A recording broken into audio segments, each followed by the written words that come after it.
Good morning बच्चों।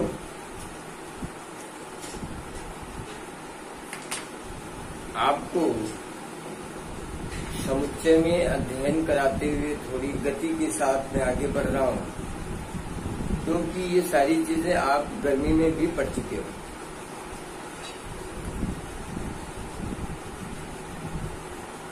आपको कल मैंने उपसमुच्चय अबाउट द सबसेट के बारे में बताया। किसी समुच्चय का उपसमुच्चय क्या होता है, उचित उपसमुच्चय क्या होता है, अधिसमुच्चय क्या होता है,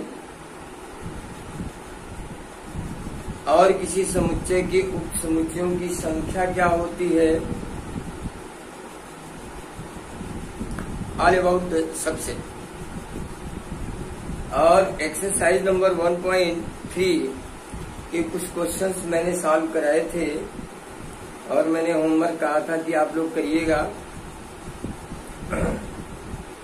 आप लोग अगर होमवर्क किए होते तो जरूर कोई न कोई प्रॉब्लम आती। होमवर्क तो आप लोग करते नहीं हैं, और होमवर्क नहीं करेंगे तो फिर आप बैठे रहेंगे, कुछ आने वाला नहीं है। एक्सरसाइज नंबर 1.3 का the last question, question number 16, Allahabad के अक्षरों का समुच्चय लिखिए तथा उसके उपसमुच्चयों की संख्या ज्ञात कीजिए। Question number 3, question number 16, ALLAHABAD,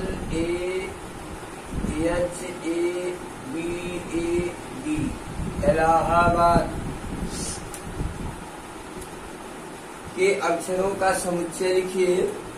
अब जब इसका समुच्चय बनाएंगे तो मैंने आपको बताया था repetition of element is know important in set. समुच्चय में अवयवों की पुनरावृत्ति महत्वहीन होती है, उसका कोई महत्व नहीं होता है। आप चाहे एक बार लिखे चाहे 100 बार, तो ए को 1 2 3 ए वन टाइम, सबको वन टाइम हम लिखेंगे। ALH B और D, ये हो गया इसका समुच्चय। अब इस समुच्चय का नाम अगर हम कुछ लिखें, जैसे मैंने E लिख दिया, एक समुच्चय का नाम दिया E। अब इसमें कुल कितने एलिमेंट हैं?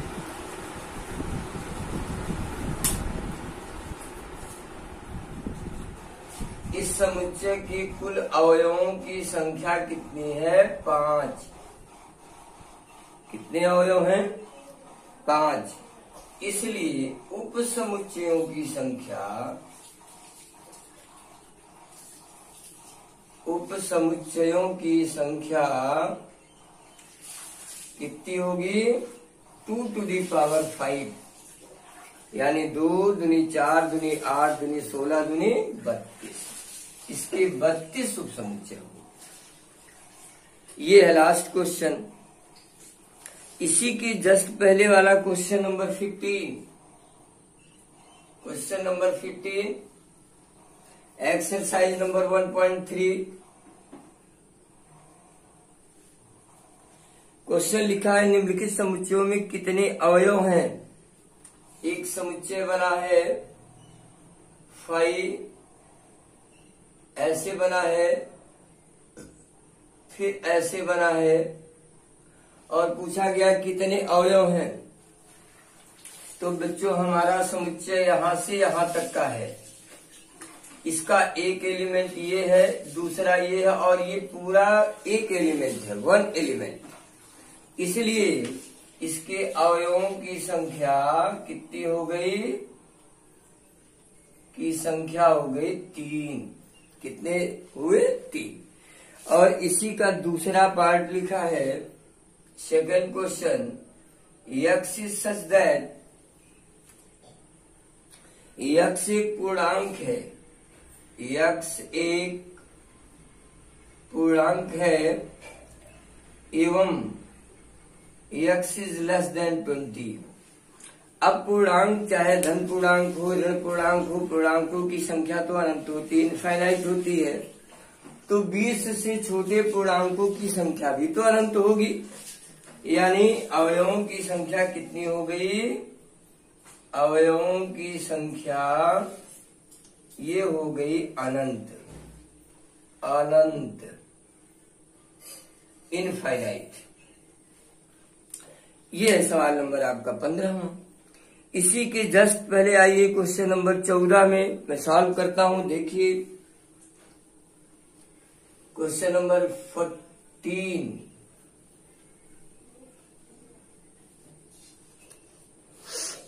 क्वेश्चन नंबर 14 है, यदि a बराबर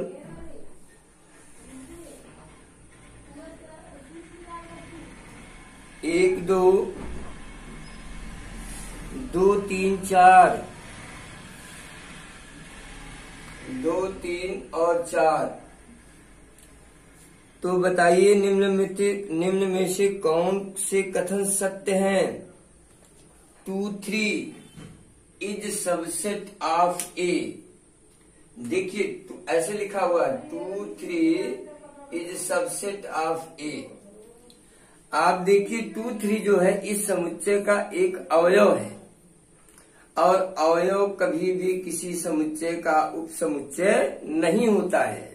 समुच्चय समुच्चयों के उपसमुच्चय हुआ करते हैं,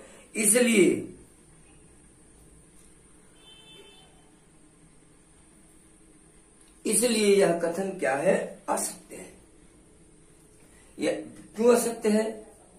क्योंकि 2 3 ये इस समुच्चय का एक अवयव है, ये असत्य है, असत्य है।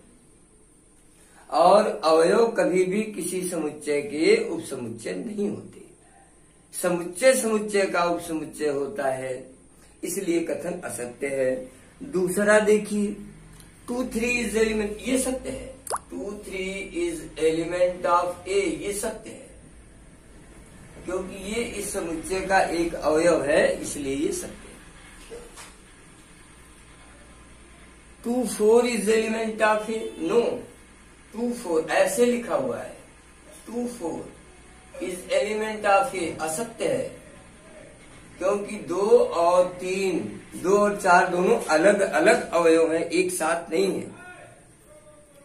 इस तरह 2 3 सबसेट ऑफ ए, ये सत्य है।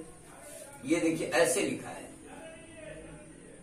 ये समुच्चय बन गया अभी, इस सबसेट ऑफ ए, ये सत्य है, ये सत्य है। और इस तरह आप तमाम क्वेश्चंस करेंगे। प्रश्न नंबर 13 इसी का, इसके जस्ट पहले का सवाल, मैं आज रिवर्स चल रहा हूं। क्वेश्चन नंबर 13 है, पीए बराबर पीबी, तब सिद्ध कीजिए ए बराबर बी। यदि पीए बराबर पीबी, तो सिद्ध कीजिए इंप्लाइज दैट ए बराबर बी। एक सवाल है, पीए क्या है? घात समुच्चय बोलते हैं इसको, पावर सेट। पावर सेट क्या है? किसी भी समुच्चय के उपसमुच्चयों के समुच्चय को घात समुच्चय कहते हैं। इसका मतलब समुच्चय ए और समुच्चय बी दोनों के घात समुच्चय बराबर हैं, और ये बराबर तब होंगे जब इनके उपसमुच्चयों की संख्या बराबर होगी, और संख्या के साथ साथ अवयव भी बराबर होंगे। क्योंकि PA is equal to PB implies that समुच्चय A एवं B के अवयवों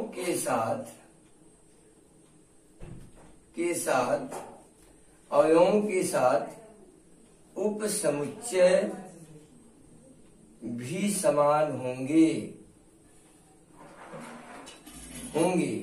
इसलिए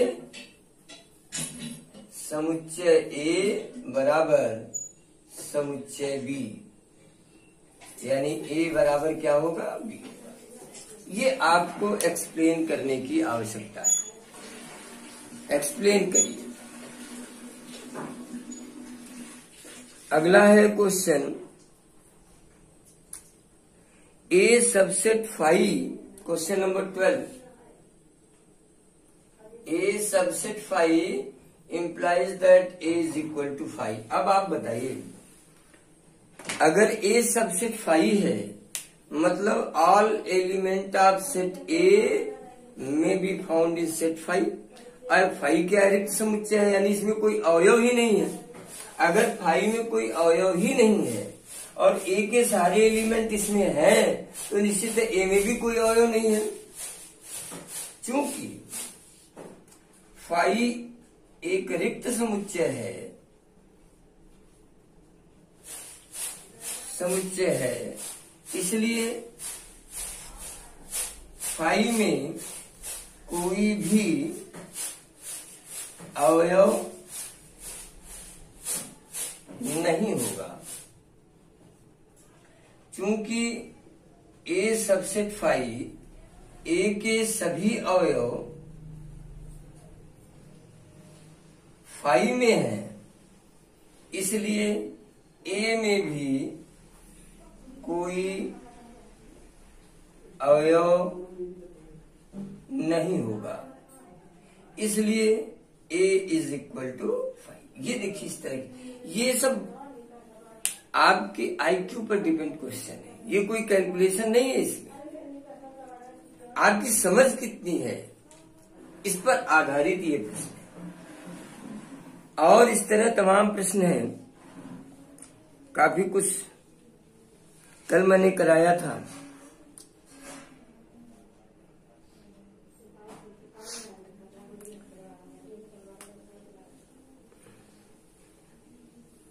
एक प्रश्न देखिए, क्वेश्चन नंबर 6 में सॉल्व करता हूं। बहुत ही अच्छे अच्छे सवाल हैं, आपके ज्ञान के आधार पर आपने समुच्चय में अब तक क्या सीखा है। लिखा है ये 0 ऐसे में क्या अंतर है, क्या अंतर है, ये प्रश्न है। क्वेश्चन नंबर 6 है बच्चों, यह एक एकल समुच्चय है। अब आप लिखेंगे ऐसे, एकल समुच्चय है जिसका अवयव शून्य है, ये 0, ये स्वयं अवयव है, किंतु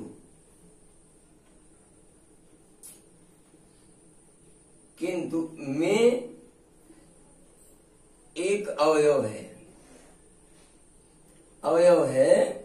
अब यहां पर जो ये समुच्चय बना, ये समुच्चय इस समुच्चय का एक अवयव है। ये अंतर है दोनों में, यानी इस समुच्चय में जो अवयव है स्वयं ये समुच्चय इस समुच्चय का एक अवयव है, एलिमेंट है।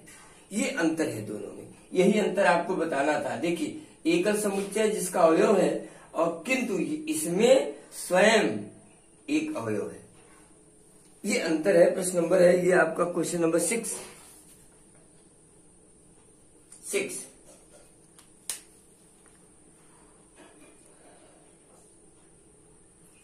और क्वेश्चन नंबर 1, 2, 3 में काफी कुछ तो मैंने करा ही दिया था। निम्नलिखित क्वेश्चन नंबर 5 देखिए, निम्नलिखित कथनों में कौन कौन से सत्य हैं। यदि x is element of A और ए सबसेट बी, तब x is element of B. सत्य है कि अगर ए सबसेट बी है और x ए का एलिमेंट है तो निश्चित है x बी का भी अवयव होगा। दूसरा, ए सबसेट बी, बी सबसेट सी, देन ए सबसेट सी, यह भी सत्य है। यानी अगर ए सबसेट बी है, ए के सारे एलिमेंट बी में है, बी सबसेट सी है तो बी के सारे एलिमेंट सी में है, तो निश्चित है ए के भी सारे एलिमेंट सी में होंगे, माने ए सबसेट सी। इस तरह A is not subset of B, B is not subset of C, therefore A is not subset of C. ये आवश्यक नहीं है। अगर ए के सारे एलिमेंट बी में नहीं है, बी में नहीं है, और बी के सारे एलिमेंट सी में नहीं है, तो ए के भी सारे एलिमेंट सी में ना हो, ये जरूरी नहीं है। में भी पॉसिबल हो भी सकते हैं, इसलिए यह असत्य है। तो इस तरह आप इसको डिस्कस करके काफी कुछ कर सकते हैं एंड आई होप आप इसको करेंगे। प्रश्न नंबर 16 तक है, अगर आप करेंगे नहीं तो फिर आपको आएगा कैसे नहीं, हम आगे बढ़ेंगे। अब आज टॉपिक मैं शुरू करता हूं, समष्टीय समुच्चय।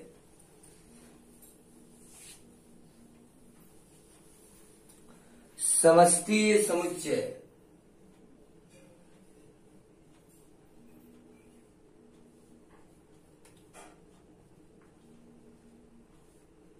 Universal set.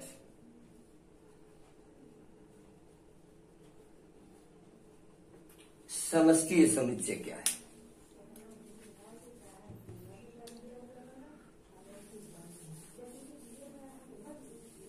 देखिए, समष्टीय समुच्चय को समझने के लिए बच्चों आप ऐसे समझ सकते हो, एक गांव में आपका घर, आपके घर के साथ साथ बहुत सारे घर। यदि आपके घर को एक समुच्चय माना जाए जिसके अवयव आपकी फैमिली के मेंबर्स हैं, तो इस तरह गांव में बहुत सारे समुच्चय हो गए। और अगर इन बहुत सारे समुच्चयों का एक नाम दे दिया जाए गांव, तो इस गांव को हम समष्टीय समुच्चय कह सकते हैं। यानी आप इसको डिफाइन करना चाहें तो इस तरह कर सकते हैं कि एक विशेष संदर्भ में कई समुच्चयों के उपसमुच्चय को या अधिसमुच्चय को हम समष्टीय समुच्चय कहते हैं। कई समुच्चयों के अधिसमुच्चय को हम समष्टीय समुच्चय कहते हैं। ये आप डिफिनेशन इसको दे सकते हैं। इसे हम यू से इंडिकेट करते हैं, यू यूनिवर्सल सेट।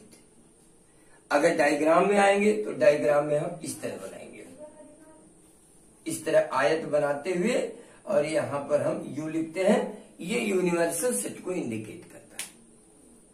ये जरूरी नहीं कि बहुत व्यापक हो, ये संदर्भ की बात है कि किस संदर्भ में मैं इसका जनरेशन करना चाहता हूं, या प्रश्न में किस तरह किस संदर्भ में ये दिया हुआ है। भाई 1 से 10 तक प्राकृतिक संख्या भी यूनिवर्सल हो सकती है, और 1 से अनंत तक की प्राकृतिक संख्या भी यूनिवर्सल हो सकती है। ये हमारे प्रश्न पर, हमारी सोच पर आधारित है। इसलिए केवल आप यही जानिए कि विशेष संदर्भ में, इन स्पेशल कंडीशंस, कई समुच्चयों के अधिसमुच्चय को समष्टीय समुच्चय कहते हैं। और इतना जानने के बाद अब आप आते हैं वेन डायग्राम पर। एक चीज और, वेन डायग्राम पर आइए। जैसा आपकी बुक में सिस्टम से चल रहा, मैं उसी अकॉर्डिंग पढ़ा रहा हूं। वेन डायग्राम के लिए देखिए बच्चों, ये देखिए, मैंने बताया एक आयत बनाएंगे और आयत के राइट साइड में यू लिखेंगे। और अगर कोई, अब इसके अंदर बहुत सारे समुच्चय हैं, कोई समुच्चय ए है तो एक ऐसे ए लिख देंगे, 2 है तो 2 बनाएंगे, 3 है तो 3 बनाएंगे। बहुत सारी चीजें आप इसमें करेंगे, बट मैकेनिज्म आपको पढ़ना पड़ेगा।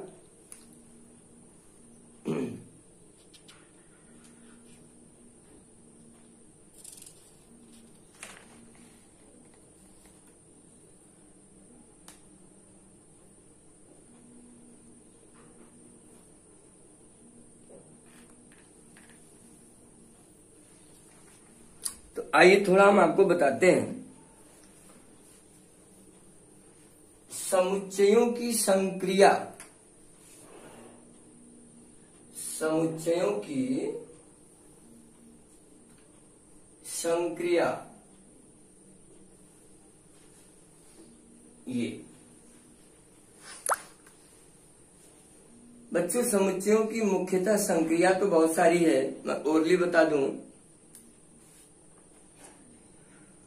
2 समुच्चयों का सम्मिलन, जिसको यूनियन ऑफ 2 सेट्स बोलते हैं। 2 समुच्चयों का सार्वनिष्ठ, इंटरसेक्शन ऑफ 2 सेट बोलते हैं। 2 समुच्चयों का डिफरेंस सेट इसको बोलते हैं। कॉम्प्लीमेंट से बहुत सारी एक एक करके आप स्टडी करेंगे। आज मैं बताता हूं दो समुच्चयों का सम्मिलन। सम्मिलन आप इसको बोलते हैं यूनियन ऑफ टू सेट। इस क्रिया में मान लीजिए कोई दो समुच्चय दिए गए हैं, 1 2 3 4 बी 4 5 6 7, ये मान लीजिए, और हमें इसका यूनियन निकालना है ऐसा।